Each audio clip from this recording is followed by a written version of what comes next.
তো এখানে তো দেবদা যা বলার বলেই দিয়েছে, এবার আমার বলার পালা। তো কিছু মানুষের মানে কি বলবো, এতটা হিপোক্রেসি দেখে অবাক লাগে, যে কারণে মনে হয় যেটা নিয়ে কথা বলাও কোথাও গিয়ে খুব লজ্জার মনে হয়। এবং কিছু মানুষ যারা যে জিনিসটা করে উঠেছে এখন সেই জিনিসটাকে নিচে নামানোর চেষ্টা করছে। তো এসভিএফ তো বরাবরই এই জিনিসটা করে এসছে, এসভিএফের কাজই এটা।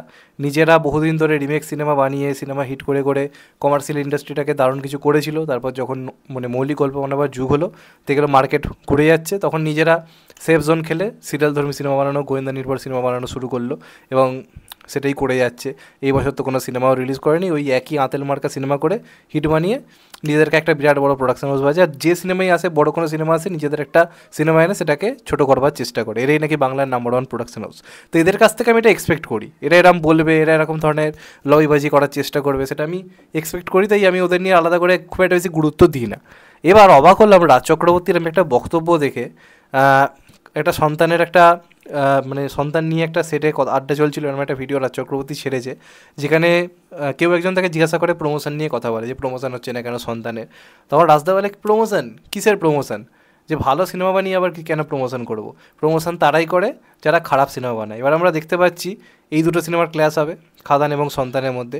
এবং অলরেডি কারা প্রমোশন করছে, রমরমিয়ে দেবদার টিম করছে, খাদান টিম করছে, যে কারণে রাজ চক্রবর্তীর তরফ থেকে খোঁচা দিয়ে বা এসবিএফের তরফ থেকে রাজ চক্রবর্তী মিলে সবাই মিলে, শুভশ্রী গাঙ্গুলিও দেখছি হ্যাঁ করে হাসছে, করে একটা খোঁচা দেওয়ার চেষ্টা চলছে খাদানকে, যে সন্তান দারুণ সিনেমা, খাদান একটা ফালতু সিনেমা হয়েছে তাই এত প্রমোশন করছে, এই ধরনের বক্তব্য রাখছে। রাজ চক্রবর্তী, তোমার প্রতি না সমস্ত রকমের রেসপেক্ট আমার চলে গেল। আমি নিজে রাজদার খুব বড় ফ্যান, আমি সবাইকে গর্ব করে বলি যে এই লোকটা কমার্শিয়াল সিনেমা করেছে বলে বাংলা কমার্শিয়াল সিনেমার প্রতি আমাদের ঝোঁকটা তৈরি হয়েছিল। সেও কিন্তু নিজের রিমেক সিনেমা বানাতো, কিন্তু হ্যাঁ রিমেক বানালো আমি সাপোর্ট করতাম, কারণ একটা নিজস্বতা রাখার চেষ্টা করতো। সেই মানুষটার এতটা অধঃপতন দেখে খুব অবাক হতে হয়। আজকে নিজে যে জনরায় কাজ করে বড় হলো, নাম কামালো, আজকে সেই জনরায় সফলতা আসতে পারছে না বলে সিরিয়াল ধর্মী কাজ করছে, যে কাজ করে যে কেউ হিট দিতে পারবে সেই ধরনের কাজ করছে।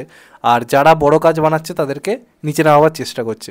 আজকে রাজদার মতো লোক, তাহলে তো রাজদা যে প্রেম আমারের সময়, চ্যালেঞ্জের সময় ভয়ঙ্কর রকমের প্রমোশন করেছিল, তাহলে ওগুলো ফালতু কাজ ছিল, তাহলে মেনে নিতে হয়।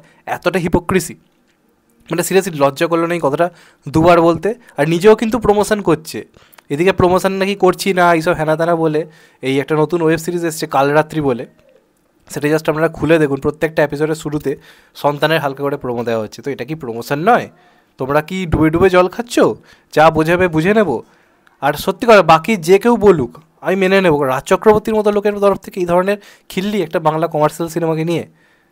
আজকে যে লোকটা কমার্শিয়াল সিনেমা করে নাম কামালো, এত তাকে নিয়ে পরিচিতি বাড়লো, একজন পরিচালক হিসেবে একটা নিজের ব্র্যান্ড ভ্যালু তৈরি করলো, একটা নতুন ছেলে সুজিত দত্ত, একটা খেটে, আর যে রিমেক সিনেমা তো করছে না, অরিজিনাল গল্পের ওপর এতদিন ধরে খেটে একটা সিনেমা বানাচ্ছে, সেটার পেছনে এতটা লড়াই করছে, এত রকমের প্রমোশন দিনরাত এক করে, তার পাশে না দাঁড়িয়ে, তাকে সাপোর্ট না করে বাইরে থেকে বড় বড় বাতলে মেরে খিল্লি করছো রাজদা, লজ্জা করে না?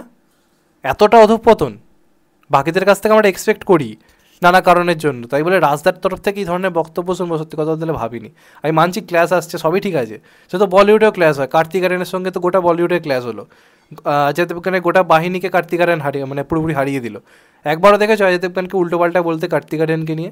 অত বড় একজন স্টার হয়, যেখানে অক্ষয় থেকে শুরু করে সবাই, কেউ একটা খিল্লি করতে পেরেছে কার্তিক আরিয়ানকে? না, কার্তিক আরিয়ান খিল্লি করেছে। এগুলো দেখে শিখতে পারো না?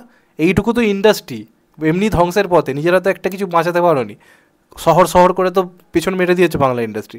সেখান থেকে দাঁড়িয়ে যখন একটা বড় কাজ হচ্ছে, সেটাকে নিচে নামাবার জন্য ওই বুড়ো বুড়িদের সিনেমা নিয়ে আসছো, আর তার সঙ্গে সঙ্গে এইভাবে বাইরে থেকে একটা নেগেটিভিটি করার চেষ্টা করছো। লজ্জা করে না? হাড়ে হাড়ে জবাব টের পেয়ে যাবে। এই যে এত বড় বড় পাতেলা তো সিরিয়াল ধর্মী কাজ বানিয়ে এখন সিরিয়াল ধর্মী সিনেমার মার্কেটও রয়েছে বলে, যখন থাকবে না তখন এই কমার্শিয়াল সিনেমাই করতে হবে কিন্তু। আর যদি আজকে খাদান হারিয়ে দেয়, আমি তো এখন চাইবো খাদান হারাক। এই যে সন্তানের এই যে পথকামিটা শুরু হয়েছে না, এসবিএফের থেকে শুরু করে রাজ চক্রবর্তীর এই যে পথকামিটা করলো, বড় বড় ডায়লগ মারা শুরু করলো, ওভার কনফিডেন্ট কিন্তু ঠিক নয়। ওভার কনফিডেন্স জিনিসটা একদম ভালো নয়। আর এই যে জিনিসটা শুরু করলো, আমারও ভাই মটকা গরম হয়ে গেছে। আমিও এবার পুরোপুরি খাদানের জন্য পাগলামি কাকে বলে জাস্ট দেখাবো। এই যে জিনিসগুলো না ইন্ডাস্ট্রির মধ্যে, এটা আমরা এর আগেও দেখেছি, চেঙ্গিজের সময়ও করতে কিছু লোককে, এখনও শুরু করছে। কিন্তু রাজদার তরফ থেকে এরকম জিনিস দেখবো কখনো এক্সপেক্ট করিনি। যে লোকটা কমার্শিয়াল সিনেমাকে ব্র্যান্ড ভ্যালুটা অন্য পর্যায়ে নিয়ে গেল, আজকে মানে সেও অন্য জায়গায় পিঠ চাপড়ানি পাচ্ছে বলে, যেটা ভালো কমার্শিয়াল সিনেমা হওয়ার চেষ্টা করছে, ভালো প্রমোশন করছে, সেটাকে নিচু করার চেষ্টা করছে। আর এটা কে বলেছে যে মানে ভালো সিনেমা হলে প্রমোশন করতে হয় না? প্রমোশন সমস্ত সিনেমার করতে হয়, সমস্ত রকমের সিনেমা করতে হয়। তাহলে শাহরুখ খান ডাঙ্কিটা তো প্রমোশন থুরি করতো, প্রমোশন তো করেছে, প্রমোশন করতে হবে না বড় বড় কথা। অদ্ভুত ব্যাপার, এইগুলো দেখলে না অবাক হতে হয় সত্যি কথা বলতে গেলে। কী ধরনের লোকজনেরা নিজেদের মধ্যে এরকম ধরনের ক্যাজুয়াল, কোনো ইউনিটি নেই, কিচ্ছু নেই।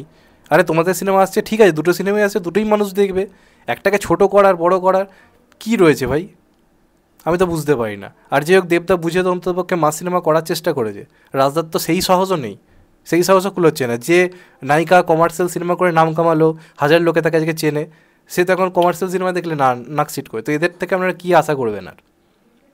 যাই হোক ভাই, মুখ খুলে জবাব দিলাম, যা ইচ্ছে করে নাও। আমার সত্যি কথা বলতে দুবার আমি ভাবি না, মনে হলো এটা নিয়ে আলোচনা করা দরকার, যে কারণে করলাম। তোমাদের এটা নিয়ে কি মত অবশ্যই জানিও। আর শুরুর লাইনটা তো নিশ্চয়ই শুনে নিয়েছো ভালো করে, ওটা মাথায় রাখো। 20 ডিসেম্বর থেকে সুদে আসলে জবাব আসবে। ভালো থেকো সবাই, টেক কেয়ার, নমস্কার। চ্যানেলটা নতুন হলে চ্যানেলটা সাবস্ক্রাইব করে দিও and get the bell icon. ভালো থেকো সবাই, টেক কেয়ার।